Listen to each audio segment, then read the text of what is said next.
Welcome to Shovel Talk, a podcast for economic developers. From your friends at the Golden Shovel Agency. Welcome back, Shovelheads, to another episode of Shovel Talk. Darren Barley here. Shovelheads, you say? Well, our following may not be as robust, let's say, as parrot heads, cheese heads, deadheads, or dunderheads. Dunderheads, you say? Well, stick around for this pod and you'll find out what a dunderhead is at the end of this pod. Maybe you could classify our following as maybe kind of like a micropolitan type of a community if you want to use an economic development term.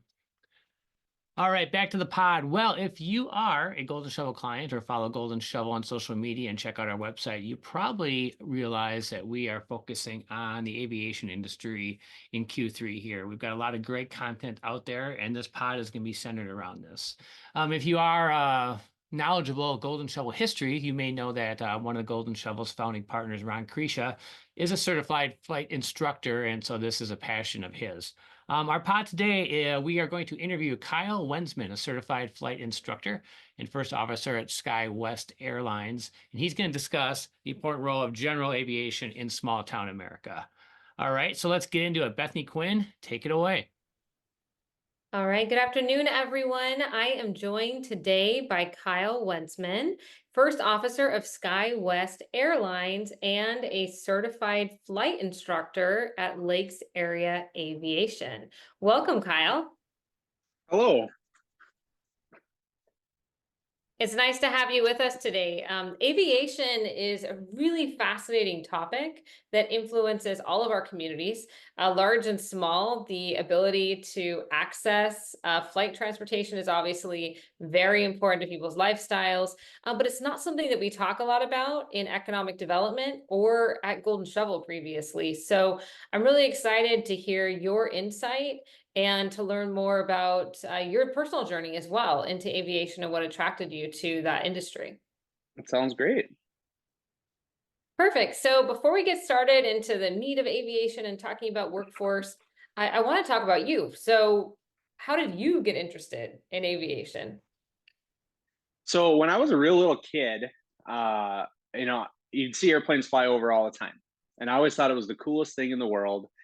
There was a neighbor of ours that had an airplane, an airstrip, and he would fly over super low altitudes all the time. And I just thought it was awesome. And I went to an air show with my uncle when I was a kid, and I always wanted to grow up and be a pilot. And when I was, I think, in my early teens, that same uncle that brought me to an air show got his private pilot's license. And my dad said, if he can do it, so can you. So he set me up with his flight instructor, and I started working on my private. I was still in high school at the time. It took me several years to get it. It's not a cheap thing to do. So I would work a bunch of hours and then fly a little bit, and work a bunch of hours and fly a little bit. And eventually, I got my pilot or my private when I think I was 19 at the time. And I decided, I was going off to college. And I had the opportunity at the time to have my college tuition paid for with the current employer that I had. So I went to school for business, and I decided I was just going to work in the business world and be a private pilot, flying around on the weekends, just having fun with it. So I didn't envision it being a career for me at the time. And I was a private pilot for, I think, 9 years before I started getting additional training.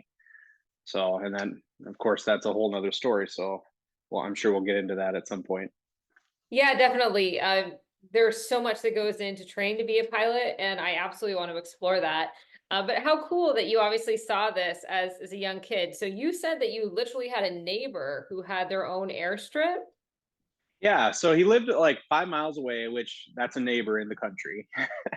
And yeah, it was just a grass strip and a small airplane. I think it was a yellow Piper Cub, I believe, at the time, which is an old airplane. I mean, they've been around since the 40s. And so he would take it up on really, really nice evenings, and he'd be out buzzing, and he always flew over. We were outside. We played outside as kids a lot, and he'd see us, so he'd dip the wings. And That's so cool. What a unique experience. Yeah, it was awesome.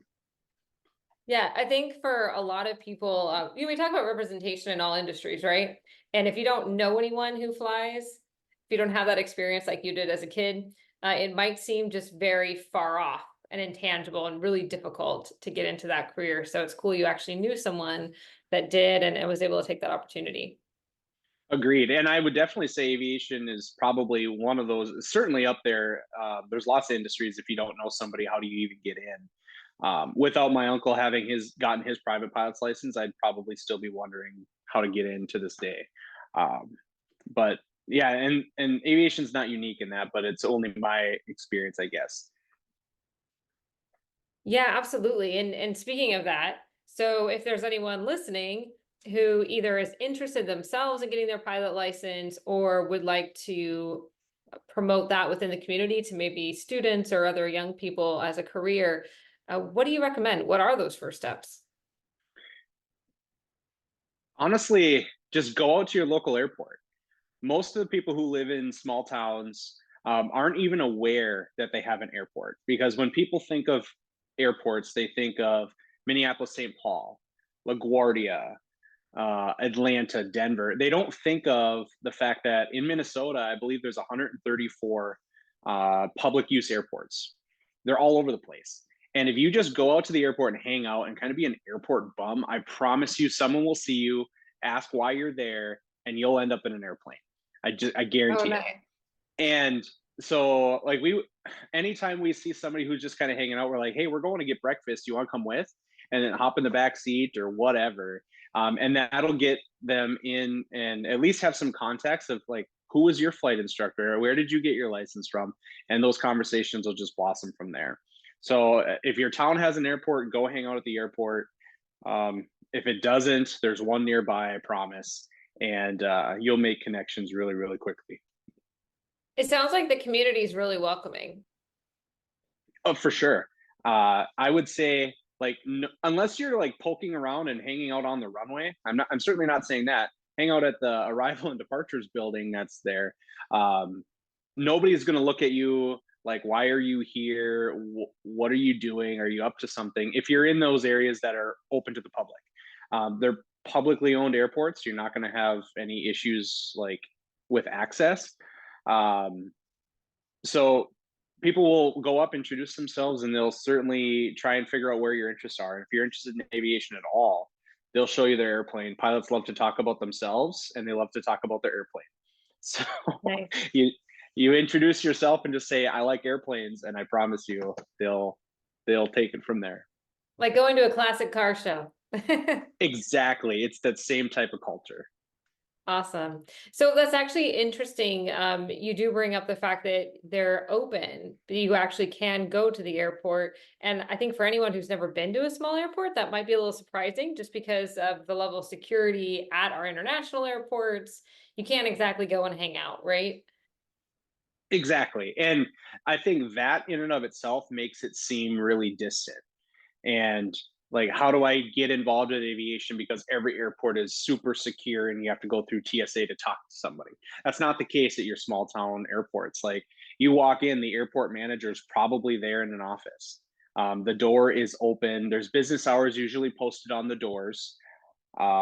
Sometimes they're open 24 hours, sometimes they're not. So you just kind of have to, I mean, Google is a great tool. Otherwise, just drive up to the door. And you'll have that ability to just walk in. And they are intimidating, and I get why people would be intimidated to walk in and just say hello, but we want that. We want people to come in and say hello and express an interest, because it just opens all the doors. Now, when somebody does that and maybe they go up in an airplane, they're having conversations with pilots and they're like, okay, I want to take the next step. I want to get my own license. What does that look like? How long is that process? How complicated is it? So there's a couple different ways that someone can get their license. Where I'm at, we train in it's called Part 61. It's just a type of training, the way it's spelled out in the federal regulations. It's self-paced. You do it kind of at your own, as you have the means, right? Like, if you can pay for it all, if you have the time, if you have the resources to devote to it, you can do it pretty quickly. If not, you can stretch it out like I did over the course of 4 years. I would say minimum time that I've seen someone do it is about 6 weeks. And you're pretty much like, you're going to be flying multiple times a day, studying when you're not flying. Like, it's pretty intense process. But if you have time to drag it out over the course of a summer, a year, that seems to be more typical. I've had lots of students that have taken between 6 months and a year. That's pretty standard, I would say, at least in our environment. The other course is what's called a 141 program. Again, it's just the way the federal regulations spell it out. And that's typically going to be through a college, university, or some sort of very structured, highly mapped out process.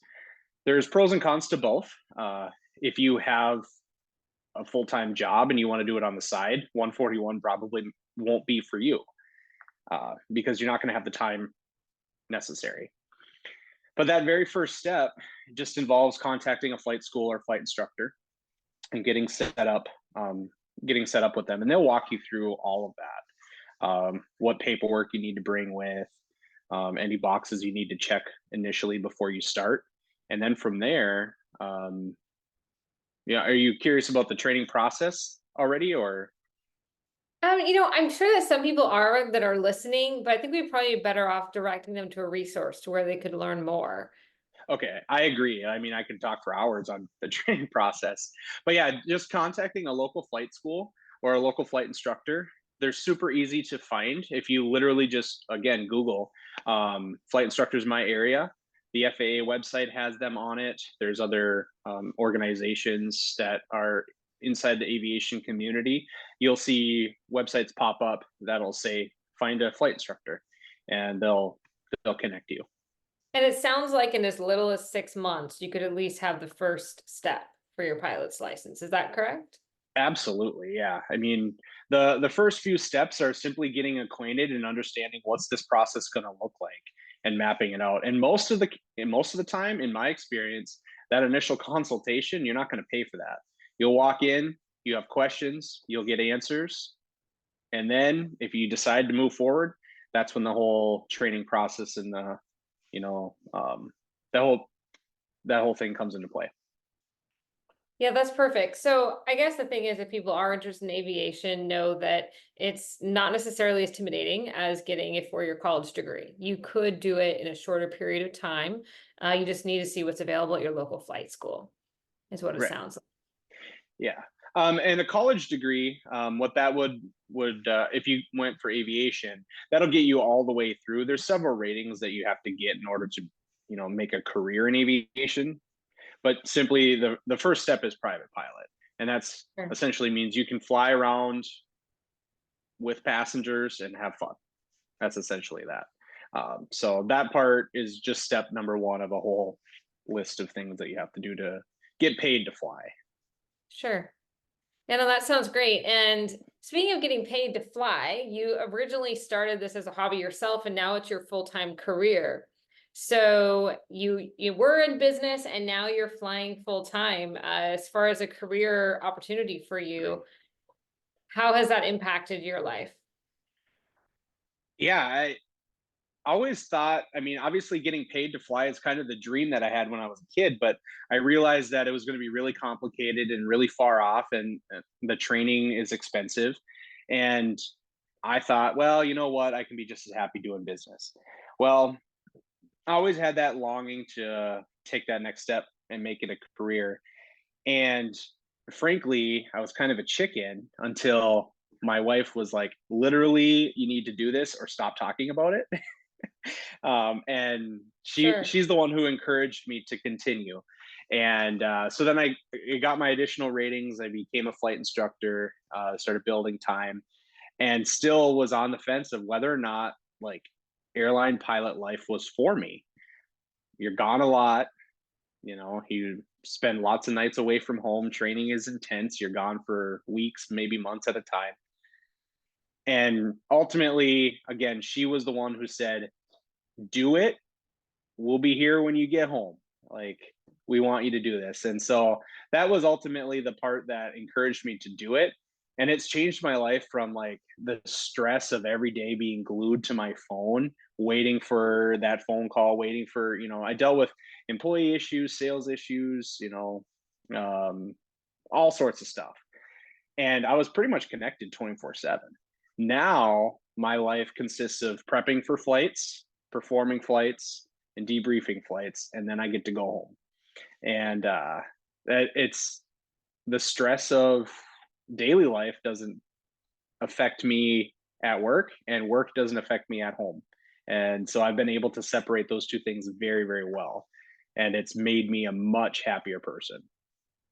Which probably makes your family a lot happier too. So your wife was onto something when she told you to go get the training. That's great. Yeah, it's been great to have her support. That's awesome. Yeah, and very often, I mean, especially if you're on a second career, it does take the support of family. So that's great that you had, their backing behind you. So one of the things that you talked about is kind of how you just get to have fun, right? As a pilot and you're visiting other airports, maybe like you said, going to get breakfast, what have you. I know that there's a lot of culture around that, just having fun going airport to airport and exploring communities. Can you tell us a little bit about what that's like, and then what you're looking for when you do go and land in a community? Yeah, I think you kind of hit it a really good point earlier when you said it's like the classic car culture. Like that community of people who is like super excited about what they do and what they have and where they go. And one of our favorite things to do is go to pancake breakfast. A lot of towns, they'll have either a nonprofit group in the area or some people who are super excited about their airport will put on an event at the airport where they serve pancake breakfasts or some sort of fly-in type event. And it's advertised inside of the pilot community, but it's open to the public, and it's out there if you know what to look for.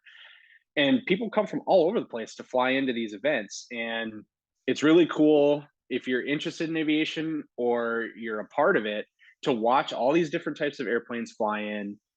You get to look around, look at people's airplanes, um, talk to pilots, all that sort of stuff. And like the fly-in events are super beneficial for your town. Like they get people to your town, they get people to like go in, spend money, go shopping, go eat, whatever. And that's the door for that community to get in.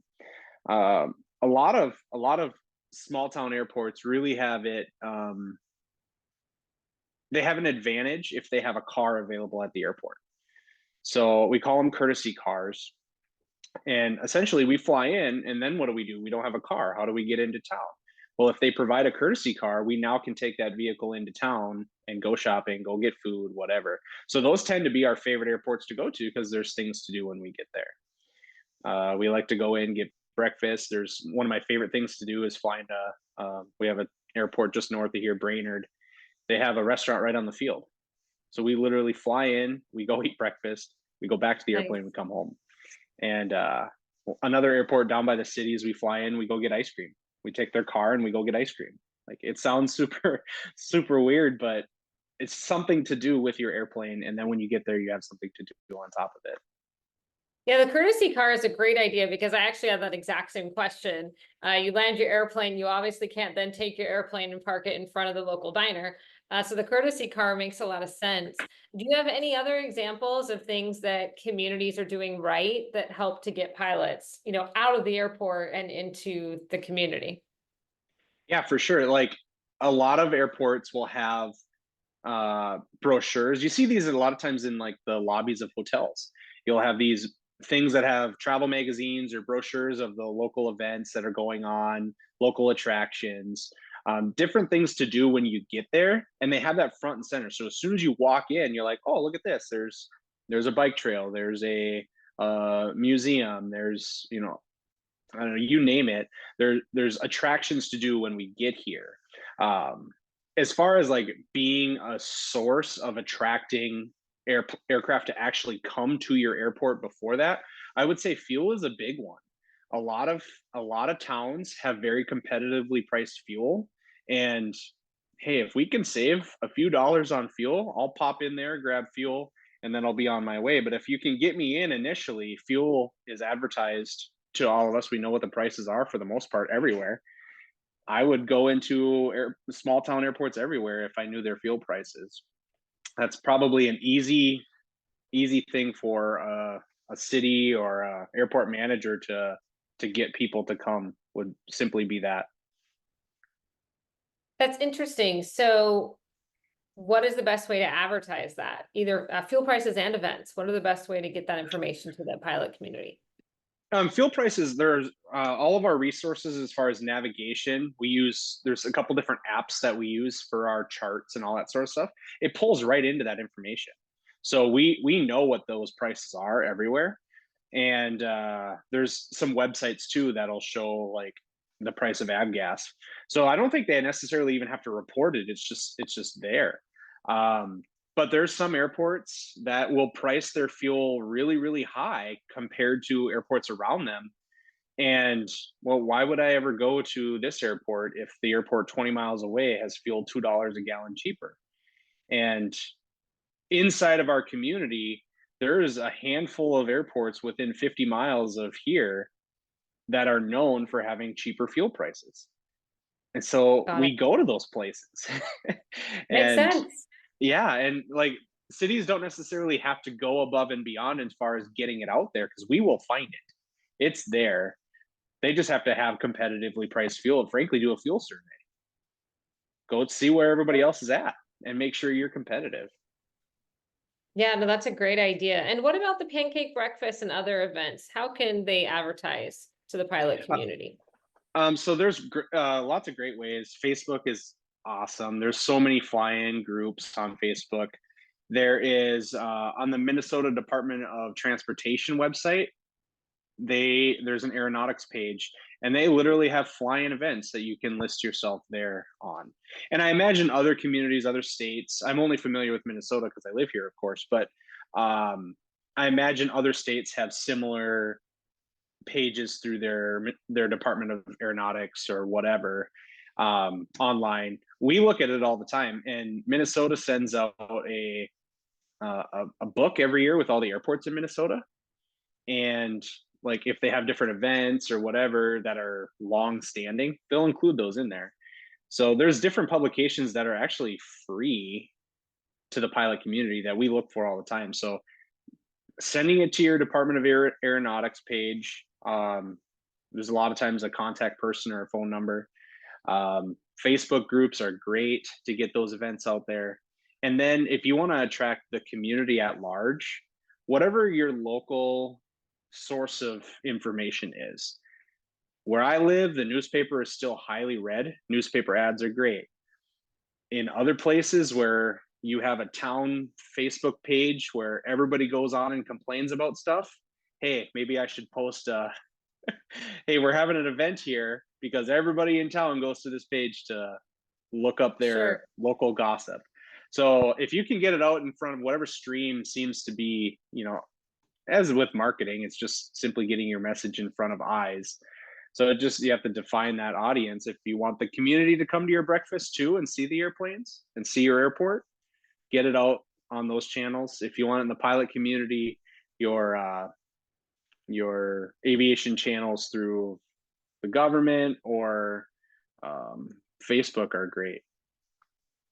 Yeah. No, absolutely. And I think that's an important part of it is engaging the community and making sure that the local community comes out as well. It's important because like you said, a lot of people don't realize they have a local airport for one. And even if they're aware, they have no idea that it makes an economic impact on their community. So that's one of the things that we're trying to do is to really educate folks on the fact that it does, and it doesn't have to be a major international airport to make an economic impact. There's in Nebraska, for example, the state put out a study that evaluated all the small airports, and you're talking about airports that have like a 3,000-foot runway, but there's 30 people employed there, right? And a $1.9 million economic impact. So even at a very small scale, airports are creating jobs and they're improving the community, even though people aren't necessarily aware of what they do or why. And that's actually one of the questions that I have for you today is, do you have any recommendations for how to speak with the community about the economic advantages that airports bring? Try to garner more of their support? I think the best thing that can be done to get community support is to have an event at the airport that is open to the community, like for example, a pancake breakfast or fly-in event or whatever. So obviously you have your pilots flying in. Those airplanes are going to attract people from the community if you can get them to come out there, and then it takes away that barrier that we were talking about earlier, where people are kind of like intimidated by the airport, so they don't go. Well, if there's an event and a whole bunch of people are going, it's much easier to go and be exposed to it, and then you can start to see what's there. Um, I don't know what the best way to rally in front of the community is, because like if people aren't interested, they aren't probably going to listen. So you got to find the interest first, and then dive in at that point. But there's passionate people at every airport, and if they can have an event, people will show up.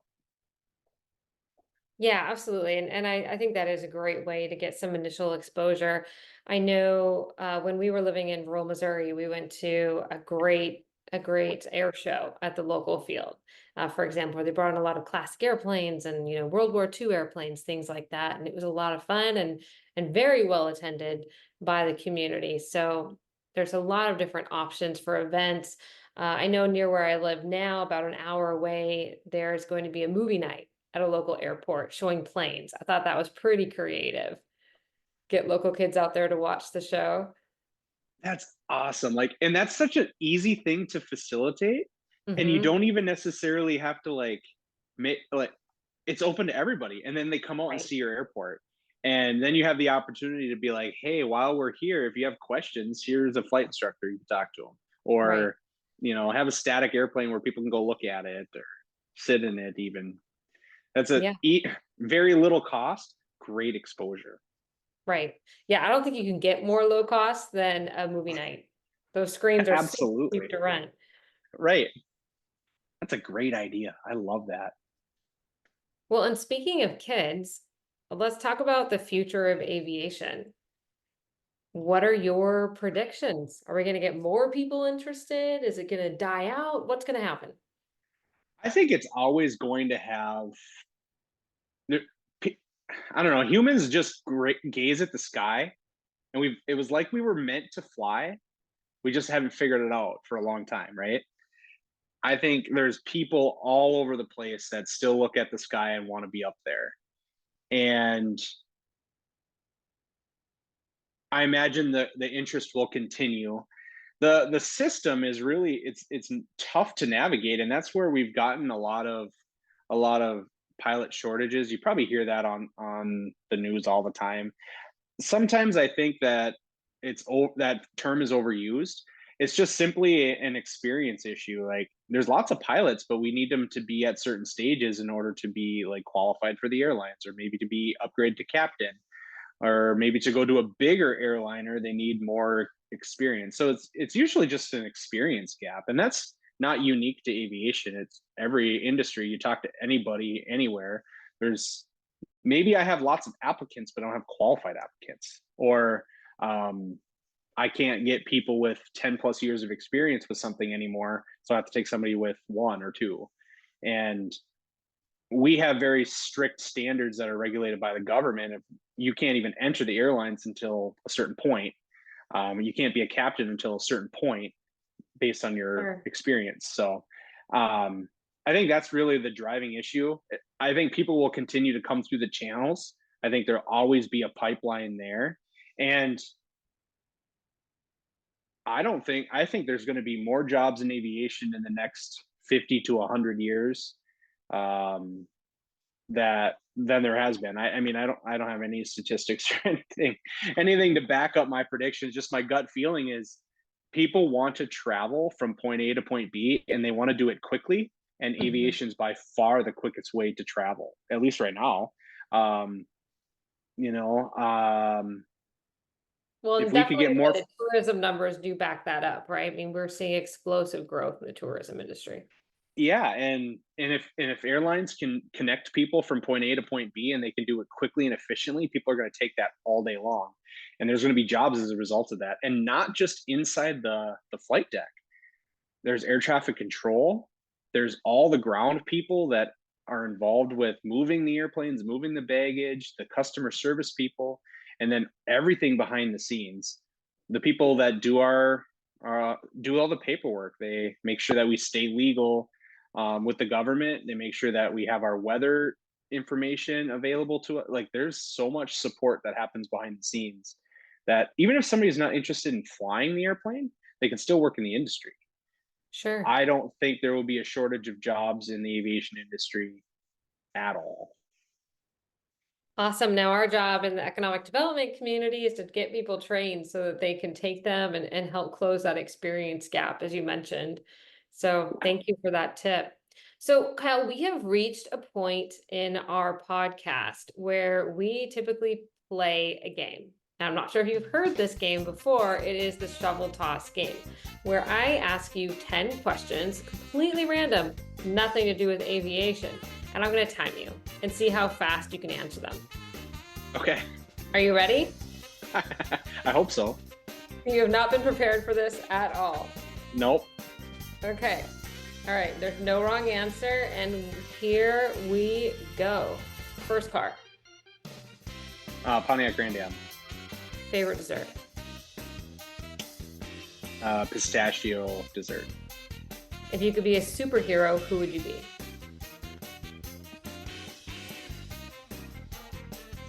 Superman. To fly, of course.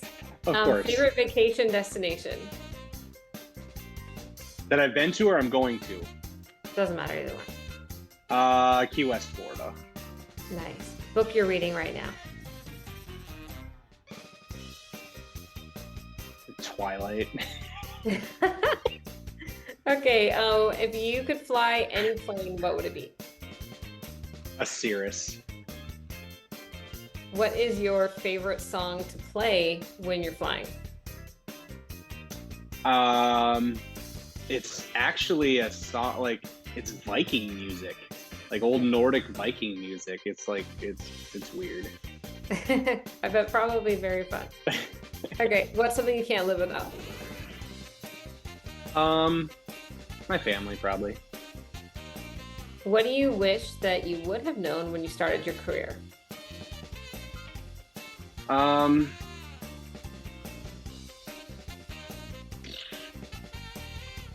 Sunscreen.